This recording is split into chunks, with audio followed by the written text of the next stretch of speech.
How do? This is a short intro, and then I'll be into the vlog with the boy, Stephen, out on the pit site. So firstly, I want to thank everyone who supports the channel, everyone who supports me on Patreon, everyone who's bought me a brew, everyone who has been on the channel, guests, past, present, and future, everyone who's commented, anyone who's contributed in any way. Thank you for your time. It's taken a bit of organising this year, as in now, but we're getting somewhere. So if you'd like to support the channel, twice published author, Strangeways of Prison Officers story is available on Amazon. 2018 that come out.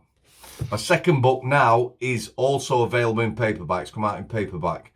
Strangeways Unlocked. That's also available on Amazon.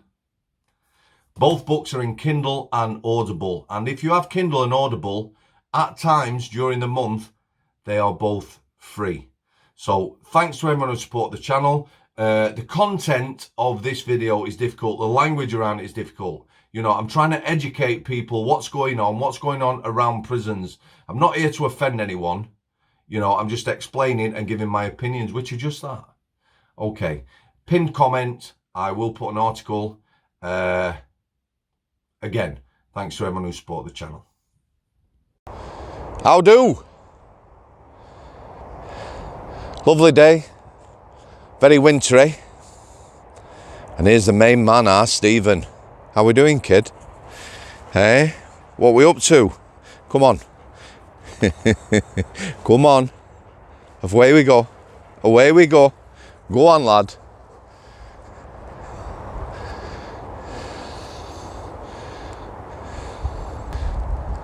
There's your weekly dose for all you fans of Stephen. So, as the title suggests, I'm going to be talking again about transgender prisoners. The title, two names. A lad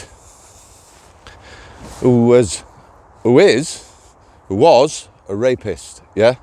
You've got his name, dead name, they now call it, because during his trial he identified as a trans woman, and all the language used in court then changed from he, him to her, she, etc. It's caused a massive shitstorm, this. Loads of articles and podcasts on YouTube, mainstream news, Piers Morgan, Good Morning TV, GB News. American podcasters have picked up on this one as well. So, this person, now a convicted rapist, raped two women, bless them. Like I say, during the trial, started identifying as a woman, a trans woman. I've seen all the debates, all the arguments for and against. Once sentenced, this trans woman was going to a male man's lad's prison. There were some political interventions. She was then going to be sent to a female women's lasses prison. There was then an outcry and some more political intervention, and eventually this trans woman has gone to a male jail. Yeah? I've seen the Scottish leader of the SNP, Scottish National Party, Nicola Sturgeon, being interviewed about this. Flip-flopping like a spawning salmon she was.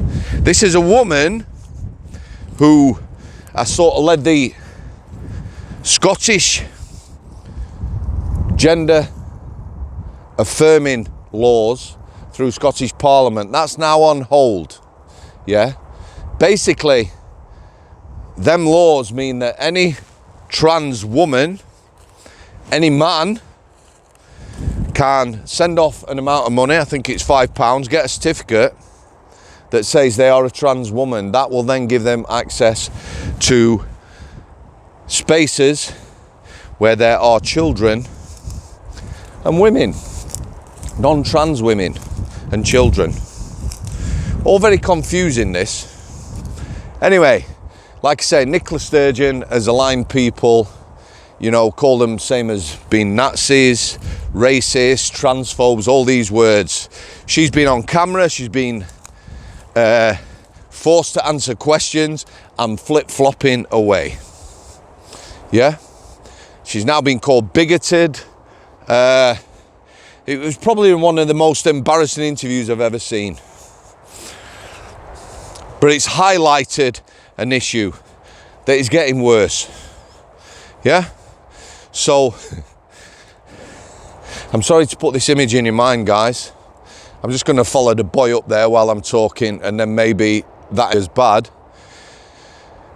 Imagine that I started identifying as a trans woman. Yeah? You look at my build,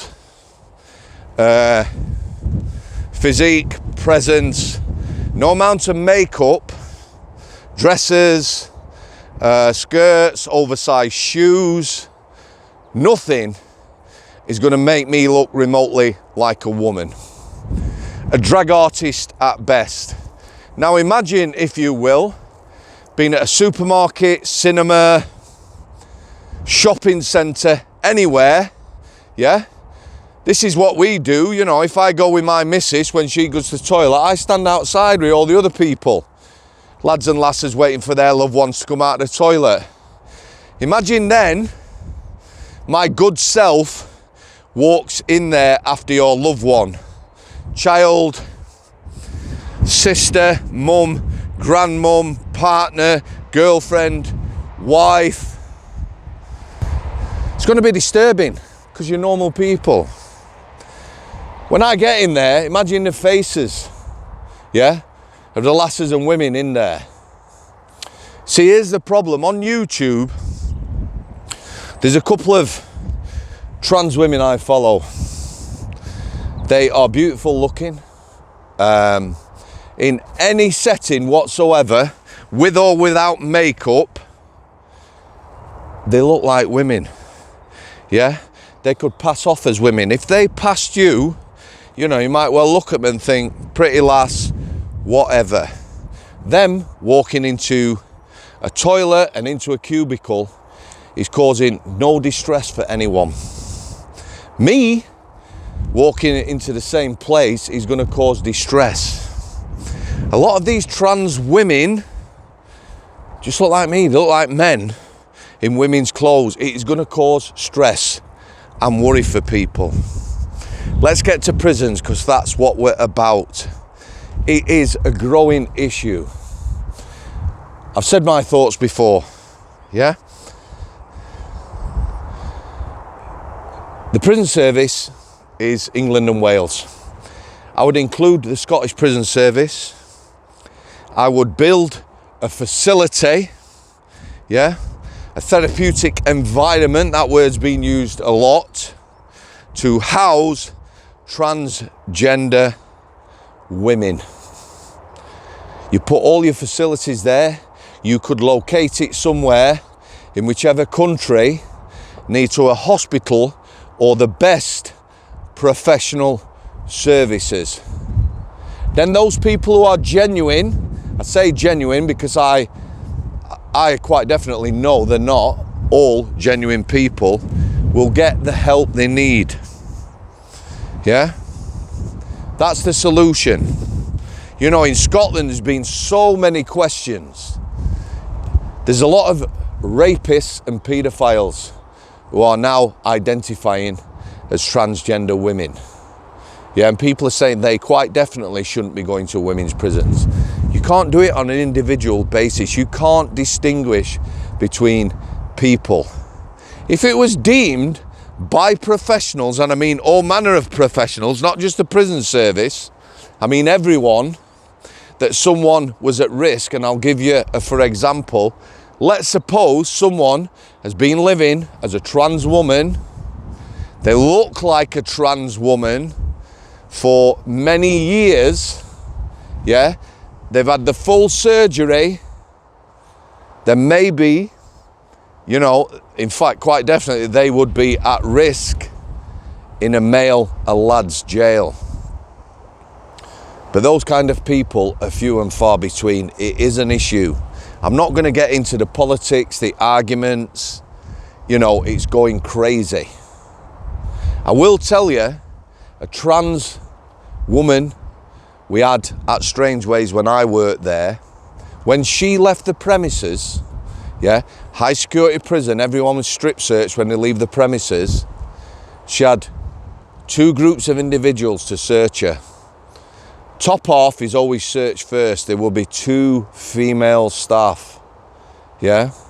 They would say it's the top off, and the procedure is, once you have removed the top, you would give that person, for decency's purposes, something to put back on, yeah. The 2 lasses would then come out of the room and 2 lads would go in and search the bottom half, because this trans woman still had meat and 2 veg, yeah. These things are problematic. I'm going to leave it there. I'll be interested to see the comments on this one. There's plenty on YouTube. You put the names in YouTube. It's on news everywhere. Podcasters talking about it. It's a real issue in prisons. Any images that you guys have got of me in dresses and stilettos and makeup, I apologise. I'm into the new job now. I actually thought it was Wednesday today. I did promise you a vlog every Wednesday with Stephen. Apologise, it is going out today. A bit longer content. I won't have interviews this weekend, but I will have longer vlogs, and then back into interviews next weekend. Welcome new subscribers. Thanks to everyone who supported the channel. Let me know what you think of the new thumbnails. It's going to take maybe a month or 2 to get the channel reorganized how I want it. But thanks for your continued support. What have you found, you? Hey? You got a ball, you? Yeah. Main man, Stephen. Thanks for coming, I'll see you.